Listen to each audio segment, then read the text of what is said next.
તો પહેલગામનો બદલો હવે ઓપરેશન મહાદેવ દ્વારા સેના લઈ રહી છે અને ખૂબ મોટી સફળતા સેનાને આજે મળી ગઈ છે કેમ કે 3 આતંકીઓ ઠાર મરાયા છે। આ ઓપરેશન મહાદેવની સંપૂર્ણ વિગતો આપના સુધી પહોંચાડીએ। ઠાર મરાયેલા આતંકીઓ પહેલગામ હુમલામાં સામેલ હતા એ પ્રકારની જાણકારી મળી રહી છે અને ત્રણેય જે આતંકીઓ છે તેનો ખાત્મો બોલાવી દેવામાં આવ્યો છે। આતંકી હાશિમ સુમા સુલેમાનની પહેલગામ હુમલાની માસ્ટરમાઇન્ડ છે। હાશિમ મુસા સુલેમાની કે જે માસ્ટરમાઇન્ડ કહેવાઈ રહ્યો છે। આતંકીઓને ઝડપવા દક્ષિણ કાશ્મીરના જંગલોમાં સતત ઓપરેશન ચલાવવામાં આવી રહ્યું હતું કેમ કે જે પ્રકારે સેનાને ઇનપુટ્સ મળ્યા હતા આ જંગલોમાં આતંકીઓ છુપાયા હતા। આતંકીઓ દાચી ગામ અને લીડવાસના જંગલોમાં છુપાયાની પણ બાતમી મળી હતી અને આ જંગલોમાં સેના સતત ઓપરેશન કરી રહી હતી। આતંકીઓને પકડવા માટે સતત સેના દ્વારા કોમ્બિંગ કરવામાં આવ્યું હતું અને આખરે સેનાને સફળતા મળી।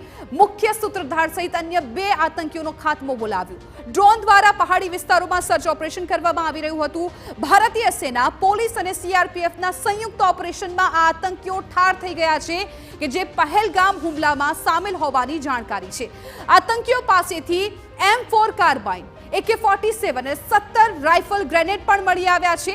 આ સિવાય હજુ પણ સર્ચ ઓપરેશન ત્યાં યથાવત છે। આગામી સમયમાં કઈ રીતે હથિયારો સહિતની સામગ્રી મળી આવે છે એ પણ જોવાનું રહેશે। હવે સુલેમાની કે જે મુખ્ય આતંકી ગણાય છે, કુખ્યાત ગણાય છે, તેની જો કરમકુંડળીની વાત કરવામાં આવે તો હાશિમ મુસા સુલેમાની સુલેમાન શાહ મુસા ફૌજીના નામે પણ કુખ્યાત છે। પાકિસ્તાની સેનાના સ્પેશિયલ સર્વિસ ગ્રુપનો પેરા કમાન્ડર રહી ચૂક્યો છે અને મુખ્ય સૂત્રધાર પણ માનવામાં આવી રહ્યો છે। લશ્કરે તોયબામાં સામેલ થઈ આતંકી ગતિવિધિ સાથે જોડાયો હતો અને ત્યારબાદ અનેક આતંકી પ્રવૃત્તિઓ કરતો પણ પકડાયો હતો।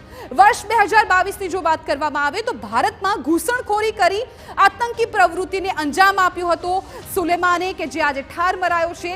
ભારતમાં થયેલી 6 આતંકી હુમલાની ઘટનાઓમાં પણ સામેલ હોવાની સૂત્રો તરફથી જાણકારી મળી રહી છે। આ સિવાય વર્ષ 2024ની જો વાત કરવામાં આવે તો 2024માં સોનમર્ગમાં ઝેડ મોહ ટનલમાં થયેલા હુમલામાં પણ તેનો હાથ હોવાની જાણકારી મળી રહી છે। એટલે 2022 બાદ 2024માં પણ તે આતંકી પ્રવૃત્તિ કરતો હોવાની જાણકારી મળી હતી। વર્ષ 2024માં બારામુલામાં 4 સુરક્ષાકર્મીઓની હત્યામાં સામેલગીરી હોવાની પણ જાણકારી મળી છે। એટલે આ સુલેમાન કે જે આજે ઠાર થયો છે અને ભારતની સેનાને મોટી સફળતા મળી છે। 22 એપ્રિલે પહેલગામમાં થયેલા આતંકી હુમલાનો માસ્ટરમાઇન્ડ છે આ સુલેમાન કે જે આજે ભારતીય સેનાના હાથે તે ધ્વસ્ત થઈ ગયો છે, તેનો ઠાર કરી દેવામાં આવ્યો છે, ખાત્મો બોલાવવામાં આવ્યો છે। હુમલા પહેલા બાયસરન ઘાટીમાં 15 એપ્રિલથી હાજર હોવાની પણ વિગતો મળી રહી છે। જે પ્રમાણે અગાઉ માહિતી સામે આવી હતી કે રેકી કરવામાં આવી હતી જેમાં આ સુલેમાન હોવાની જાણકારી છે। 7 દિવસ સુધી રેકી કરી હુમલાને અંજામ આપ્યો હતો। 7 દિવસ સુધી સુલેમાન તે આસપાસના વિસ્તારમાં રહ્યો હતો અને તેણે રેકી કરી હતી।